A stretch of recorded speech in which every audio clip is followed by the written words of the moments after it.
Hello, everybody. Welcome to the week of Yesod. So, this is the only session of our Awakened Body e-course that I am pre-recording for us. At the time that I'm going to share it with you, I will be facilitating a Moishe House meditation retreat. And so I hope you'll forgive me that this is not coming to you live. I do really, really encourage you, though, either by adding comments here or by sending me an email to send in questions and so that we can be in conversation about the really, really beautiful material that we're going to explore together here today for the week of Yesod. So here we are. This is week 6, the penultimate week of our journey through Sfirat HaOmer and of our conversation in this class. And this is the week where we're really, really getting down into the good stuff, so to speak. We are we started our journey through Sfirat HaOmer with the Sfira, the attribute, the face of the divine that was Chesed, boundless unconditional love.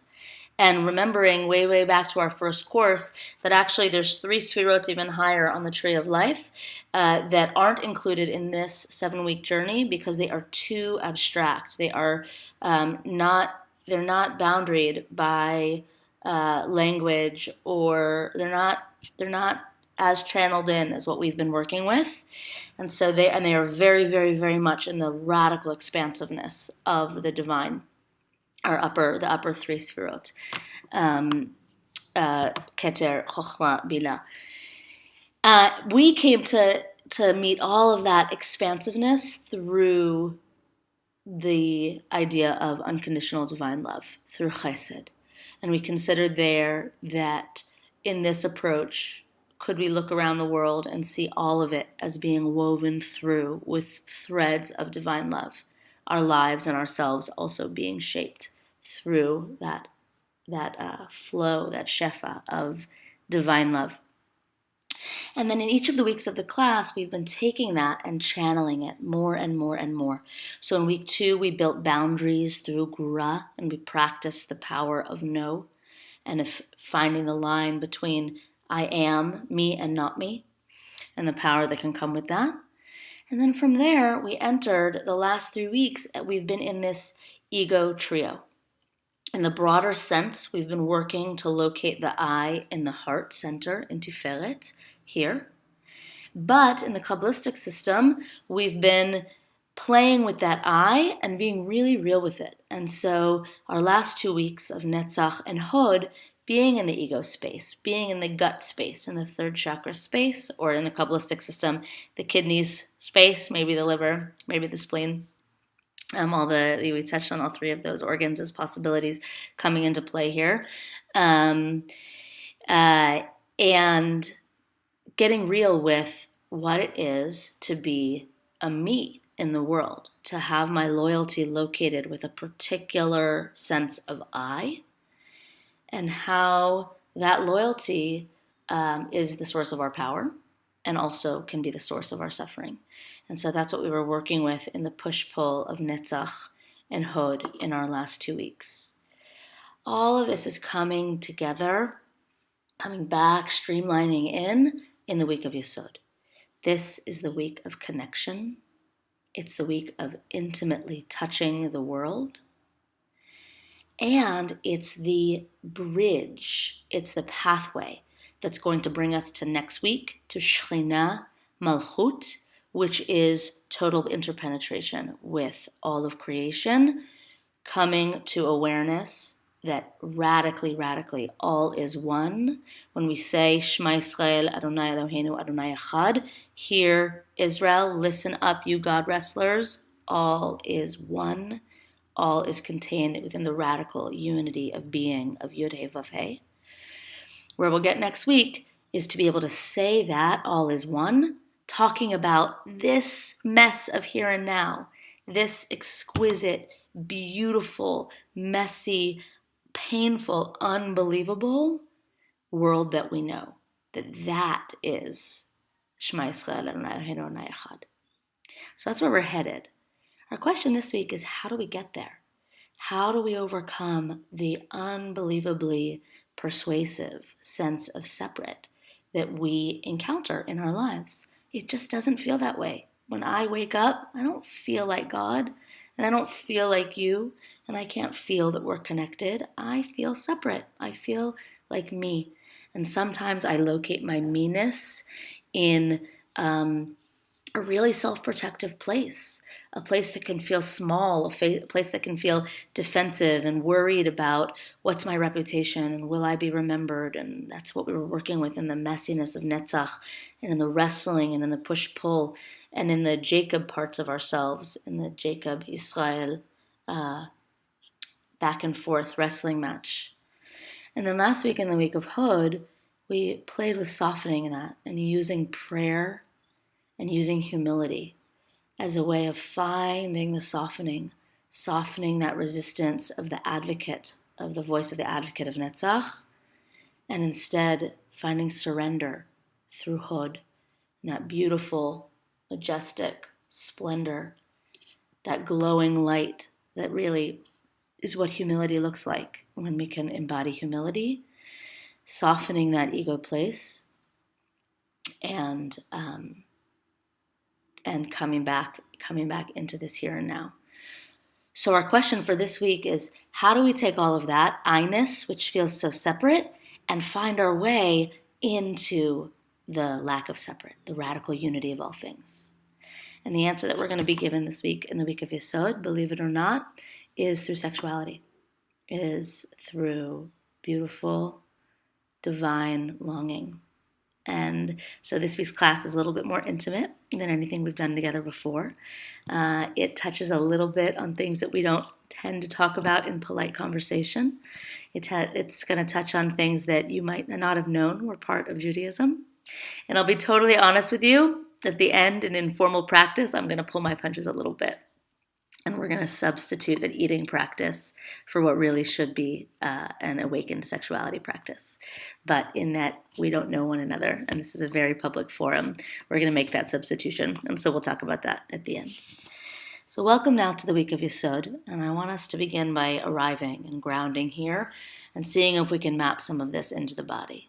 And then we'll unpack it together and by studying our sacred source, our core text in your sacred sources packet. So please arrive fully here. Please close any other windows, move this to full screen, and just exhale and feel the breath in the body. And I'll encourage you to close the eyes and to go inward and see if you can picture the Kabbalistic tree of life. Now, the birth of Yesod of this week's Sfirah, we hear about it in the Zohar through the story of the emanation of the tree of life to begin with. I'm going to talk us through that story a little bit. So we're going to start all the way from the top. So you might close your eyes, or you might choose to watch along with me, and we're going to start all the way with Keter. And you might choose to just let one finger help you to feel this into the body. And so you might take your hands and gently let your fingers rest at that top, the very top crown of the head, the space that is still not fully closed when you came into the world as a brand new baby, that baby's soft spot, that is the place of Keter, where the totally limitless Creator pours in.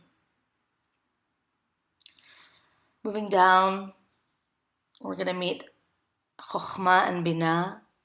You can track these as the top of the hairline, which is the place where we, as Jews, the people of the book, so aligned with our intellect, where we let the tefillin rest at the hairline, is Chokhmah, and at the third eye is Binah. And these are our two forms of knowing. Knowing through language, Chokhmah, the blueprint of the world, and knowing through intuition. And close your eyes and stay with the center line of the body, dropping down fourth chakra to the heart center, Tiferet, And Tiferet, feel pooling into the heart the unconditional divine love of Chesed, which comes from the right,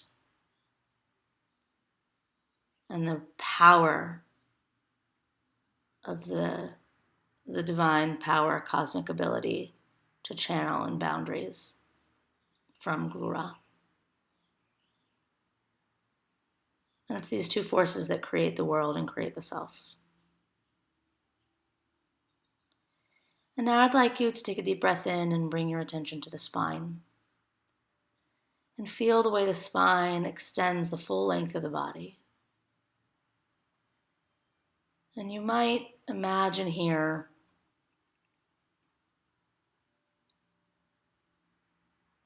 an open pipeline of light slightly in front of the spine, going through the direct center line of the body, directly from the fontanelle, the upper soft spot at the top of the center of the skull, piercing straight down to where the tailbone is touching your chair. Breathing into that center column. So here, when the Zohar tells us about the birth of the Creator, it tells us that it's the power of Yesod that shoots out downward from source, reaching down, birthing the other Sfirot, this cosmic Vav. Sometimes we hear about this as the story of the emanation of our most often used divine name. Colloquially, we pronounce it Adonai, but the word Yud He Vav He bears no resemblance to the sound Adonai. It bears much more resemblance to the sound of the breath. But this piercing down, it's the Vav that shoots down. So you can imagine the Yud as a single point at the crown of the head.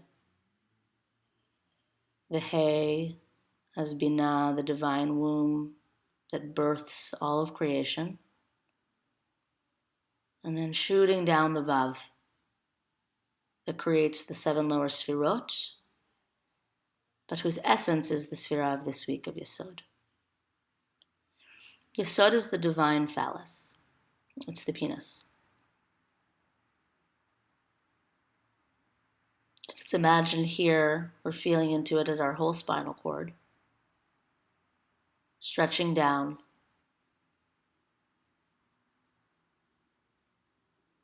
And its nature is yearning, longing for connection, for interpenetration with all of creation. So we're just feeling into that, acknowledging, of course, that only half of the people who are listening themselves possess a penis. That is totally irrelevant. In this system, we are all cosmically masculine and cosmically feminine. And the phallus is the creative agent that reaches out, that penetrates, and that connects.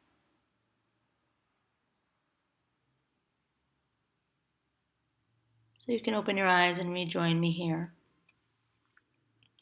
So I told you some of this was going to be not of common dialogue, but this is the truth of the system.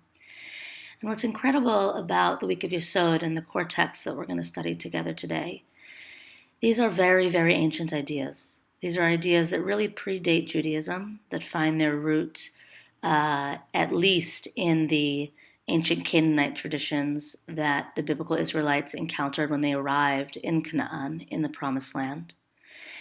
And if we read the Tanakh with an eye looking for exactly the ideas that we're exploring together today, what we find is that there's a polemic in the Tanakh to blot out some of these ideas. They're associated with idolatry, with paganism, with idol worship, also with the divine feminine and an empowerment of women that we haven't seen for 2,000 years until really quite recently.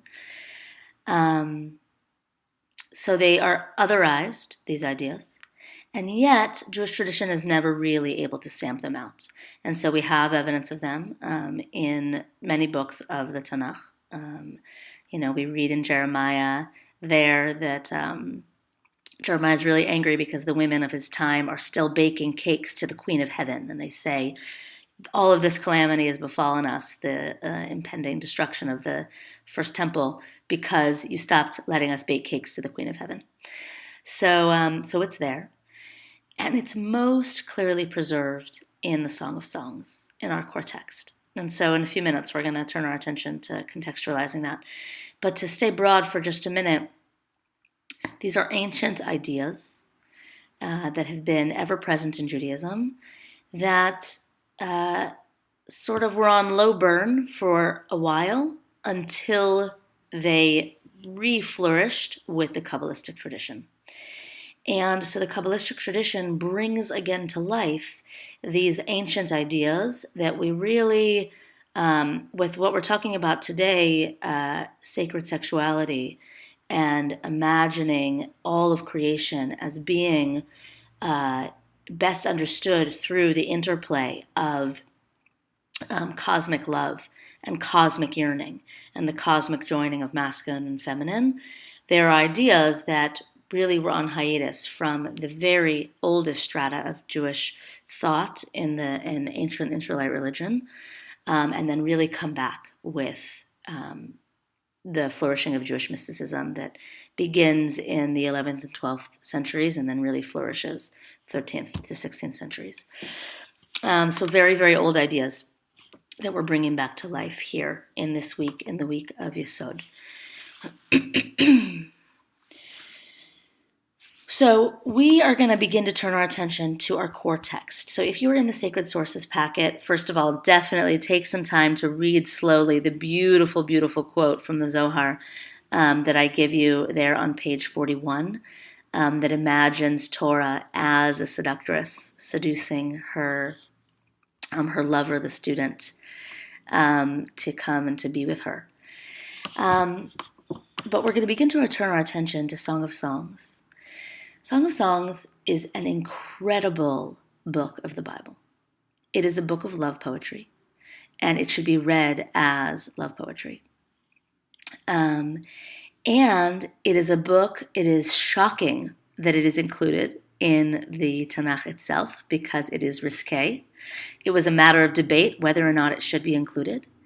And yet, all of the rabbinic sources that we have that preserve the debate tell us, they basically read, how dare you doubt the holiness of this book? Of course it is holy. Of course it has to be included in the Tanakh, in spite of its really risque, really surprising content, erotica, beautiful content. So we're going to study a little bit of that together. The champion in rabbinic thinking for Shir HaShirim, for Song of Songs, being Kodesh and not whole, sacred, is Rabbi Akiva. So this is not this is not some ordinary, unimportant rabbi.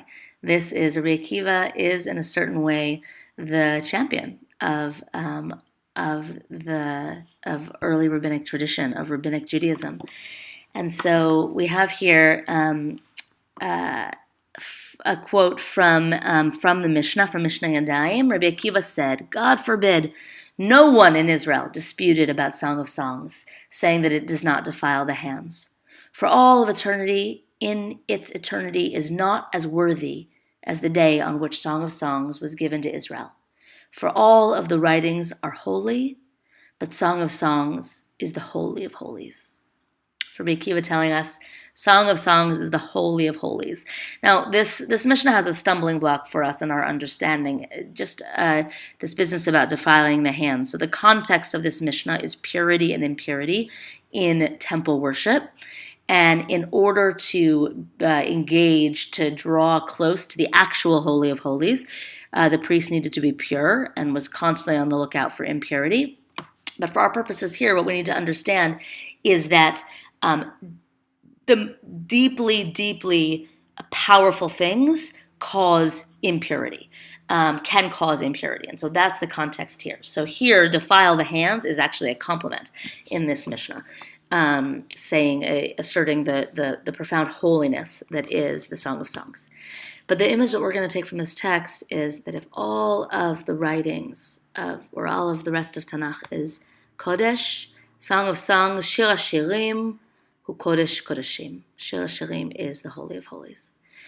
And this idea of the Holy of Holies, we're going to go back in our practice this week, back to that image of the Mishkan at the center of the Holy of Holies, the center of the traveling tabernacle, and that the box itself has on top of it this image of two cherubim, two angelic figures, molded from a single piece of gold, and shaped into two separate figures that spend all of eternity gazing into one another's eyes. And it's in the space of that gaze that revelation comes.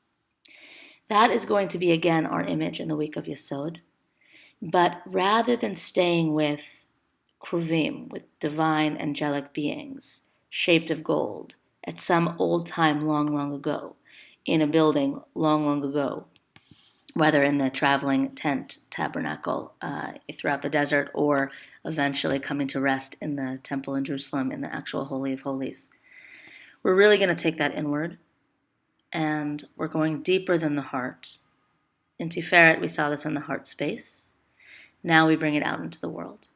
The challenge of the week of Yesod is to have this gaze, this intimate, longing gaze with all of creation, with the other. So the Song of Songs is the Holy of Holies, says Rabbi Akiva. And you have another source there on page 42 from the Gemara in Sanhedrin that says, anyone who says this is plain old love poetry, that is ridiculous. This is not plain old love poetry. The Torah herself cries when she hears you make that claim. So then what is it? So the way that Rabbi Akiva helps us to understand Song of Songs, the way it makes it into the book, is that the rabbinic tradition encourages us to read Song of Songs, which is the love story told between a man and a woman, a story of their longing, of their pursuit, eventually of their union, of the resistance that they meet because of their maybe forbidden love. The way that Rabbi Akiva redeems it for us is that he tells us that this is actually the story, the love affair between the Jewish people and God. And so if you open the Art Scroll translation of the Song of Songs, that's what you read. The Art Scroll will tell you that it's translating according to Rashi's interpretation, and Rashi is bringing Rabbi Akiva's perspective here, which just says that here the king or the lover is God, and the comely woman, the dark-skinned woman, is Israel. And the chapter that we're going to study together in a few minutes is the story of their seeking for one another. And in the week of Yesod, we are meeting this version of understanding what the spiritual path is, that the spiritual path is the thirst of the lover for the beloved. It's a thirst that is reciprocal. God is thirsty for us, searches for us, craves our turning towards God, and that we crave that turning towards our Creator. And from this perspective, we understand all craving as going back to that fundamental craving for connection and for reunion with Source. Now, because Song of Songs is giving us this imagery in the language of love and intimacy, and because the Sphira of the week, Yesod, is the divine phallus, I want to encourage us to not be timid about all of this. We are talking about sex. Sex is the metaphor here. And so to let it be that, to draw on our own desire, our own lusting, our own hunger for connection that we feel in the body as the sexual fire, that is the substance of all of this.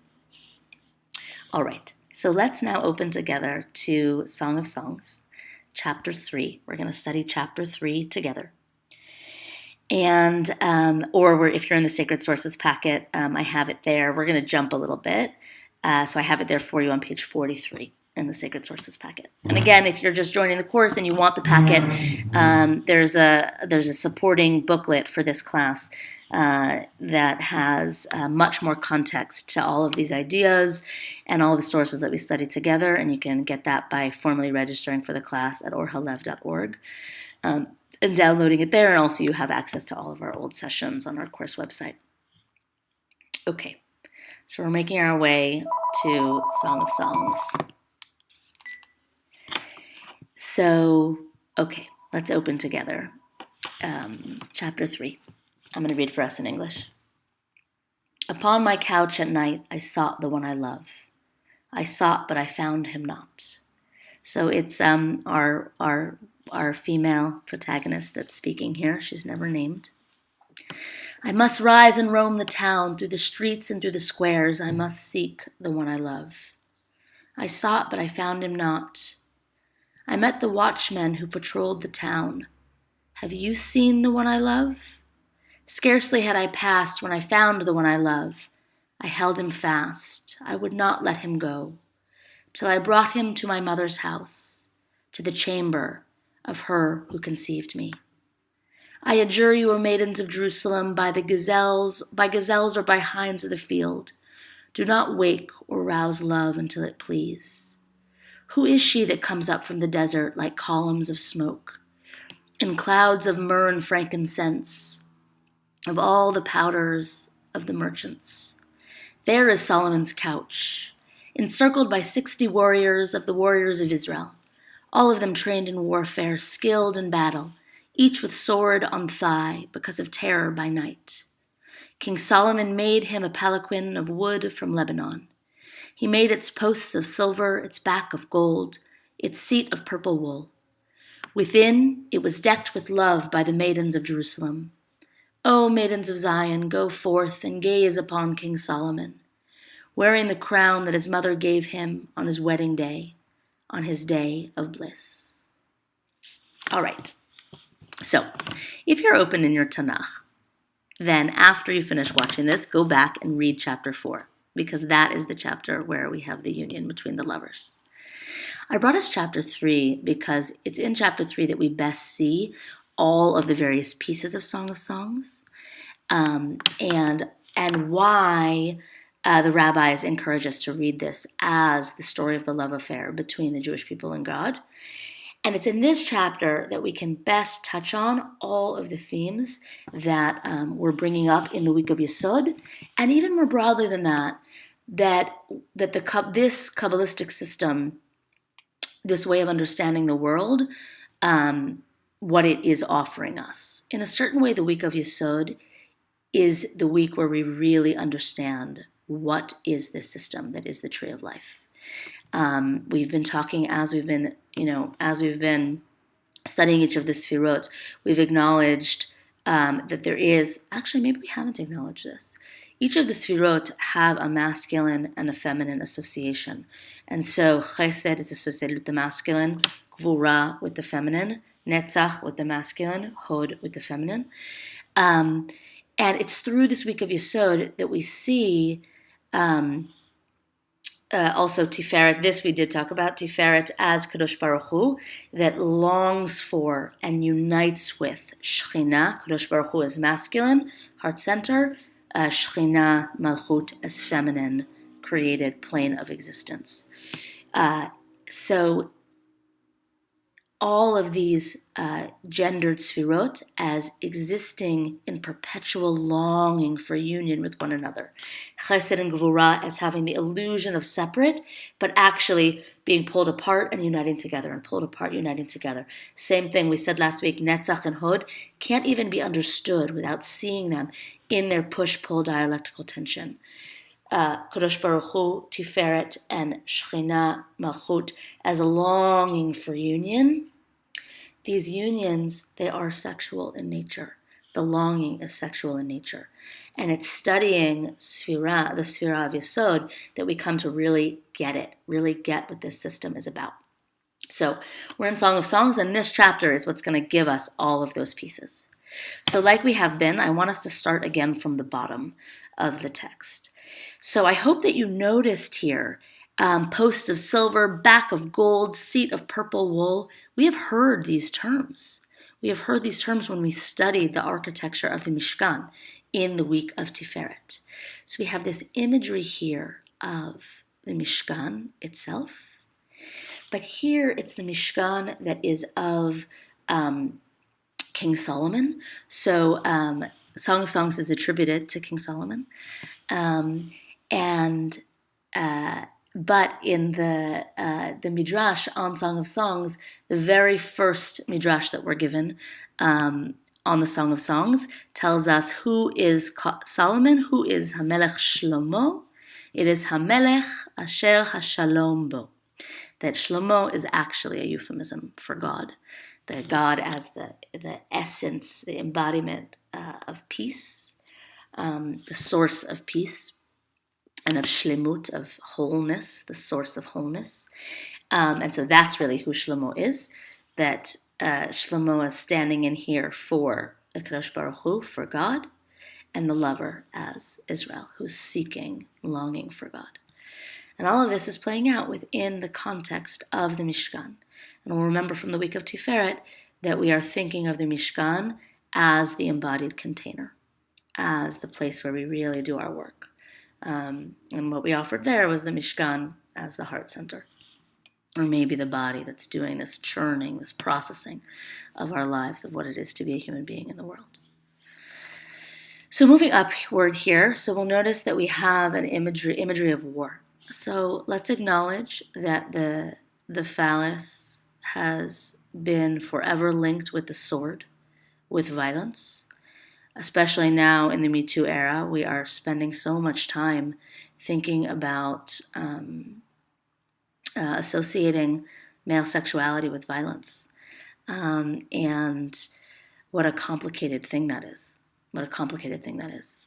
What we see here, and before, really for thousands of years of human history, there was the non-problematized understanding of the deep link between masculine sexual energy, which again, we all have, but masculine sexual energy and power, the source of power. So who is the face of God that is the wielder of Yesod? It is the warrior. It is the warrior. Now, it's that same face of God that we meet at the Song of the Sea, who redeems us. For us, I think in our modern conception, the way we most have access to this is through the knight. Through a knight. It used to be a valiant thing to be a knight, to be a warrior, a champion of good, who was a protector and who fought for what was right. Now, of course, all of that went with a raping and pillaging ethos that we have attested even in the Bible. And so, we're working on that now. We're working on that right now. That's part of the work of this particular moment. And yet for the week of Yesod, we have to let ourselves be with the positive aspects of this, with the power of this fire, this sexual fire, with the good postures of the warrior. We have to claim that proudly because it is the engine that has turned the world until now. Even though we are working with the tikkun of it, the precise refinement of it right now in this moment, that doesn't mean it's all bad. And, the rabbis say that if this part of the world stops, that the world ceases to be. Chickens stop laying eggs if there isn't the sexual fire that causes the world to turn. So we try to acknowledge to receive the positive aspects of the warrior, and of even imagining the divine as the warrior, and of celebrating that aspect of us, of the link between the sexual fire and the warrior. Moving upward, so we have here a reference to God and the Jewish people in the desert, Who is she that comes up from the desert like columns of smoke and clouds of myrrh and frankincense? So myrrh and frankincense are the smells that arise from the temple. And we have here a secondary tradition. This is a very, very interesting, different full course about when is it exactly that God and the Jewish people fell in love. So if we read the story that's told in the Torah, God and the Jewish people were already in a relationship. When the Jewish people went to Egypt, God saves the Jewish people from Egypt, brings them to the desert. In the telling in the Torah, the desert is actually not such a happy time, where the people are constantly complaining, constantly not feeling grateful, even though their sustenance is literally falling from the sky every single day. All they have to do is go out into the camp and harvest it, gather it up and eat it, and more falls from them the next day. In spite of that, they are constantly complaining. They want to go back. They'd rather be slaves than be free. And in perpetual relationship with the Creator in this way, even though there is a pillar of a cloud by day and a pillar of fire by night that is always with them. So this is the telling in the Torah, and yet, if we read carefully in traditions preserved in Nevi'im and Ketuvim, in later sections of the Tanakh, we hear a different version of this story. That here, the cloud of smoke, I just said pillar of fire, but here it's the cloud of smoke is actually the myrrh and frankincense coming from offerings. And that actually the time that the Jewish people spent in the desert when God was directly sustaining them was actually a time of great intimacy. This tradition is the root of it, the core of it. We actually quoted in the Pesach Seder. Usually we just brush right over it. Maybe your family skips it altogether because it's such a strange and mysterious tradition. But we read in Ezekiel that God found the Jewish people like an abandoned maiden, wallowing in her blood, and there lifts her up, cleans her off, takes her as a lover. And that is the birth of the relationship between God and the Jewish people. And so this Song of Songs tradition is really, it's coming there. Here, the desert is a really happy time. That's where we meet the Creator. And the context here is one of love, passionate love between God and the Jewish people. Now, it's important to acknowledge that in other parts of Nevi'im, the way that the prophets tell us that this relationship went awry is that this lover that was discovered in the desert, she becomes like an adulterous whore who's whoring about, and she abandons God. This is the primary image that's given for why the first temple is destroyed. And of course, a feminist reading of the text would find this deeply, deeply problematic. That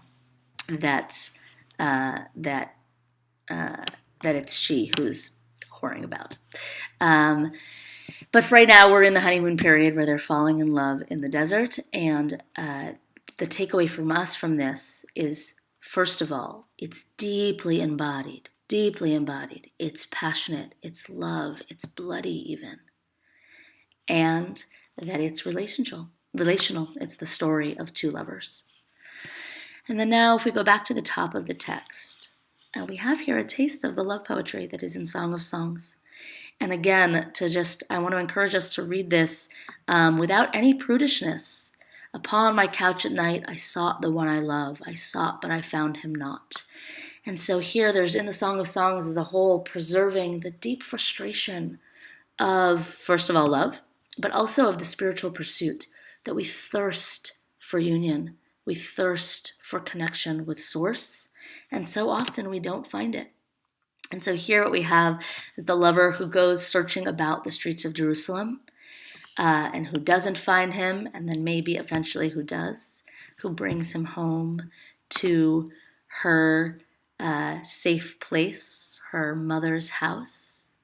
And if we read closely in the book, we do have the story of their union, of their coming together. And really incredible descriptions of unions in the later chapters of the book. So I encourage you to read the whole thing. Maybe read it with a lover. As she's searching about, she meets resistance. Now, last week we spoke of resistance, of the walls that we meet, and of really two different readings in Jewish tradition about resistance. The resistance that is fundamentally something we are meant to overcome, push past, or resistance as themselves being gifts. So for this week, I want us to stay in the ambiguity of that. Here, the watchmen and also the maidens of Jerusalem, they are, I want us to read them as they sound so much like those voices that arise for us in meditation. Voices of judgment, voices of non-union. She says in verse 5, I adjure you, Benot Yerushalayim, O maidens of Jerusalem, by gazelles or by hinds of the field, do not wake or rouse love until it please. This is a plea from within the Song of Songs to be here now, to be fully in the present moment. Love can only be encountered right now. Right now. The biggest impediment we have to that is the voices of the watchmen, who, if we read in the rest of the Song of Songs, they are the voices of judgment. Here, they are watchmen who patrol the town.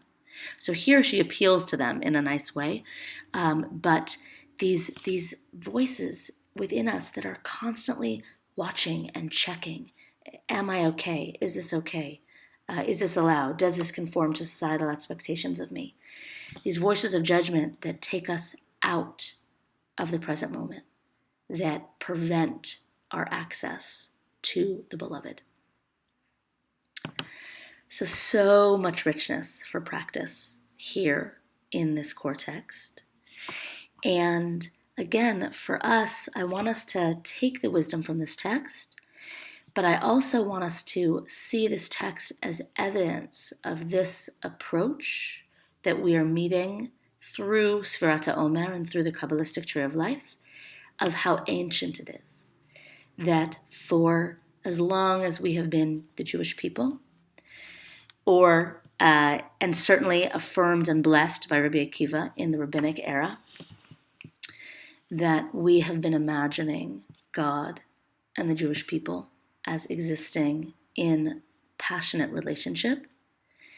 And in the week of Yesod, that our passion and our yearning, whose nature is sexual, that is the vehicle we use to connect, to come deeply, to deeply occupy our lives. This week, the week of Yesod, is about embodiment. We are in our bodies. We touch the world with our bodies. And so that yearning is a yearning that we feel in our bodies. Yesod tells us that its fundamental nature is sexual. But I want us to broaden it, and we're going to begin to turn now to practice. And actually, the informal practice I'm going to give us this week, I told you I was going to pull my punch. We're not going to do a conscious sexuality practice. We're going to do a conscious eating practice. Because that yearning, who in its most intense form, or at least Yesod is telling us that it's sexual, it's a yearning that we know in all kinds of ways. Our bodies crave. So now it's important to acknowledge that managing our cravings is tricky work of being a human being. It is. So we are touching on, in this week of Yesod, all of the positive pieces of this, the empowering, the motivating pieces of this. But it's really important to acknowledge that many of us, the flip side of this is addiction. Those of us who our heads fall under, we get like a wave that washes all the way over us, in touching in on these various yearnings. That takes the form of addiction. And, we tend to talk about addiction in very extreme terms. But what I would say is that addiction is really, really common. And that if we really investigate each of us in our lived human experience, we are all constantly struggling with addictions. And so if you are a smartphone user, I'm going to suggest to you that there is an addiction chemistry, biochemistry going on between you and your smartphone. If your smartphone triggers in you a mini anxiety attack, or if you feel your heart rate rise, if it's not within eyesight, if you sleep with it next to you, I'm going to suggest that those are evidences of addiction. Certainly many of us deal with addiction with food. And so the conscious eating practice that I'm going to offer can be triggering for some of us. I want to suggest that actually this mindful eating practice can be a really powerful accompaniment to wrestling with that addiction, a way of working through that addiction. Certainly some of us deal with addiction to love and to sex. And then, of course, also to all of the chemical substances that replicate these biochemical states in our brain, but even more intensely because they're working directly on the neurotransmitter level. The idea that the week of Yesod offers us is that all of these fundamental yearnings, that we feel them because our state as separate beings is not our natural state. We yearn for a reason. We yearn because we remember home. Home is with Source. Our natural state is one of radical unity. And we're thirsty because we remember what it's like to all be one. And when we walk around the world meeting creation as other from us, when we really, really look into the eyes of the other, we can't help but feel the natural yearning, like magnets, to reunite. And in the week of Yesod, we consider that that's what sex is. It's that joining. It's that striving to return to that natural state, which is a fundamental state of joining and of oneness. So I'd like us turn now to practice. And we're going to... I'm going to frame for us our formal practice, and then we'll come out and I'll talk to us a little bit more about informal practice. So I'm just rethinking because we've talked so much about informal. You know what? Let's wrap up the informal practice instructions, and then we'll go to formal practice. So what you'll have for you, and I've put it both. We have it of course on our course site and here in the chat on Facebook, is our practice instructions. So your informal practice invitation this week is a conscious eating practice. So there is similar sensuality in eating as with sacred sex. And whereas traditions around sacred sexuality, although we have a little bit of this in the Kabbalistic tradition, and a description or two in the Zohar, and also certainly attestations of Kabbalists relating, mostly male Kabbalists relating to their wives who weren't writing down their experiences in this way. We don't have a fully developed Jewish Tantra, but we do have a fully developed conscious eating practice. So conscious eating is really something we should all be doing as Jews. And the reason I say that is because making blessings before food is, first of all, something we've been doing since Rabbinic Judaism, at least. And even if you do almost nothing else Jewishly, maybe you say Kiddush or Hamotzi on Fridays. And what I want to encourage you for this week is to take on a conscious eating practice by saying blessings. So that's what you have, the instructions for that in your practice guide. And the essence of this practice, when we say blessings in Jewish tradition, what we're meant to do is take a piece of food. And this really works best with food that you can identify what it is, food that you have to read the ingredient label and you can't pronounce any of the ingredients. That's much harder. So first of all, you can try to take on the practice this week of eating foods that you can name. So a conscious eating practice is to take a piece of food, to begin by bringing awareness to where it came from. Where did this thing grow? Because you can't make your blessing without knowing where it grew. To consider its journey from seed to what it is you're holding in your hand. To say the appropriate blessing, and you have all of them there for you on your practice guide. to take a bite, we bless, then bite, and then to give your full attention just to eating it, to feel the feeling in the mouth of the food, to taste, to add smell into the mix, to chew, to swallow, to see how long you can feel the sensation of the food entering the body. And then the last step of conscious Jewish eating, I'm not giving you here Birkat Hamazon, but when we eat consciously as Jews, we bless before we eat and we bless after we eat. And the essence of the instruction in the Torah of Birkat Hamazon is that we are meant to eat and be satisfied. Eat, bless, be satisfied. And so the last step of the conscious eating process is to feel that sense of satisfaction, which so many of us do not feel when we eat. Feel satisfied. Consider you've just taken energy into your body, calories. How do you want to use that energy? How are you going to use it to live out your purpose for this moment, for this day, for this lifetime? So that's conscious eating, and I encourage you to take it on this week. In formal practice, we're going to be deepening into what we have been working on for each of these weeks. We're going right back to where we left off in the week of Hod, and what we've been refining also in informal practice. We're taking it all inward. This week's informal practice that I just gave you is sort of turning to something new.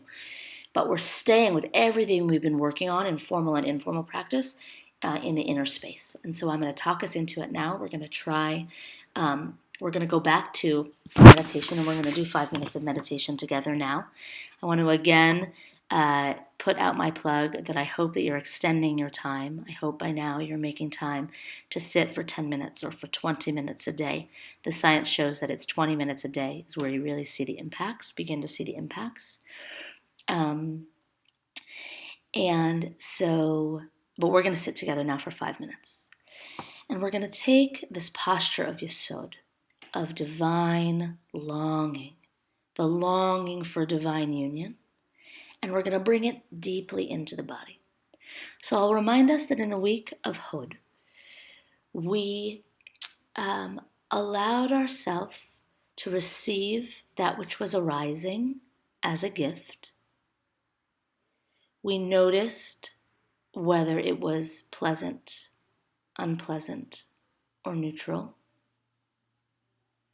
We challenged our natural habit to resist the unpleasant or to grasp onto, cling to the pleasant. Instead, we challenged ourselves to have a posture of humility vis-a-vis what is arising. No need to change it, just allowing it to be as it is. We're going to deepen into that, and we're going to bring a posture of loving embrace to everything that arises in our practice. Regardless of how hard it might be, how beautiful it is. We're going to, as we get deep down touching what it is to be alive in this moment, and our awareness is in the inner terrain, in that felt experience of the breath rising in the body, and allowing our attention to move to what is arising for us in that embodied way. How does it feel in the body? As things arise, and again, not the racing of the mind or the telling of story, but as deeply felt sensation arises, meeting it with the embrace of the lover, meeting it with the intimate gaze, the longing gaze of the kruvim that rest in the center of the Mishkan. As something arises, saying nothing other than, here I am, welcome, I love you, pain that is arising, I love you, memory, I love you, me who yearns, me who feels anger, me who rages, me who however I am at this moment. Whatever arises, we meet it with the loving embrace of the lover. So let's sit together. I'll start our timer now for 5 minutes.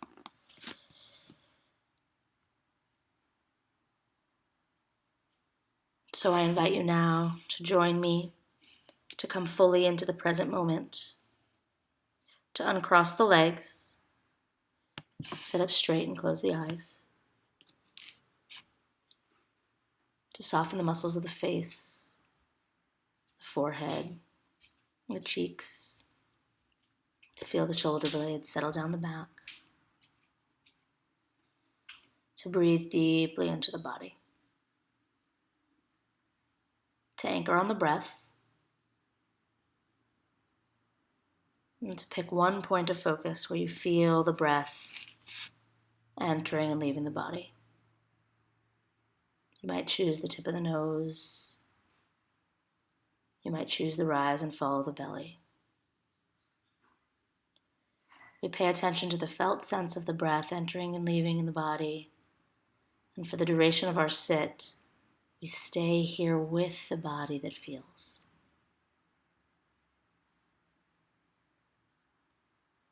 And as we do, we come to quiet and we give space to that which is arising.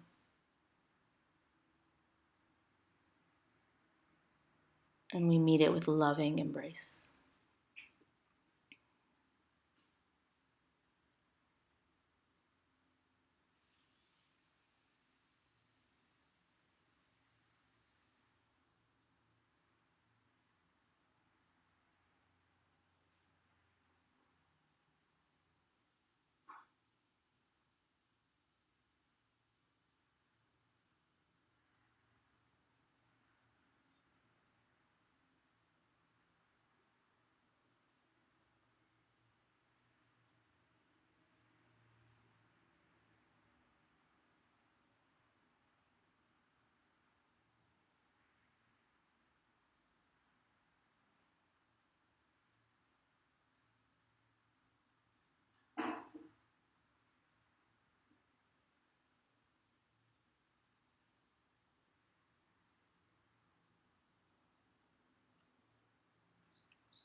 And if the mind has wandered, gently, lovingly bring the attention back.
So welcome back. I'm going to take us out this week by playing our chant for the week. I do hope that you're listening to these chants for each of the week. Chanting is a wonderful, wonderful cultivation practice where we can bring the energy of whatever it is we're working on into our lived experience. It's a nice thing to do when you're just driving in the car, or you can, if you're not going to continue to do your hitbodedut in the car, or while you're working out. And I just love this week's chant. So this week's chant is to the words Ani ledodi v'dodi li, which is a quote from Song of Songs. It means I am my beloved and my beloved is mine.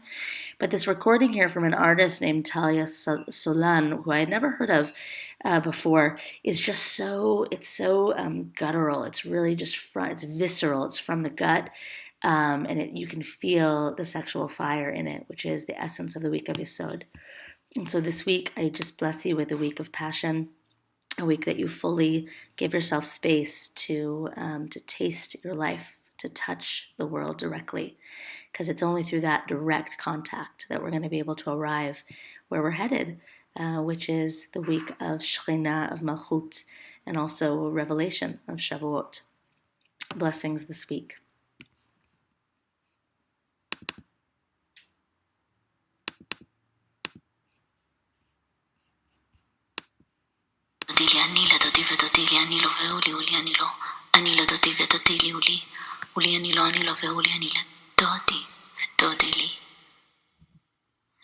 דודי בחדר ילין ירדו לגני, מתוק חכו בצל גפנים בין ערוגות פסמים, מתוק חכו בצל גפנים בין ערוגות פסמים. דודי ליווה עלי תשוקת ליבו בין הכרמים, הייתי בעיניו מוצאת שלום וניחומים, הייתי בעיניו מוצאת שלום וניחומים. דודי בינות כותלי שירי ליקטו שושנים, וכל צפונות חדרי לבב גיליתי בפניו, וכל צפונות חדרי לבב גיליתי בפניו.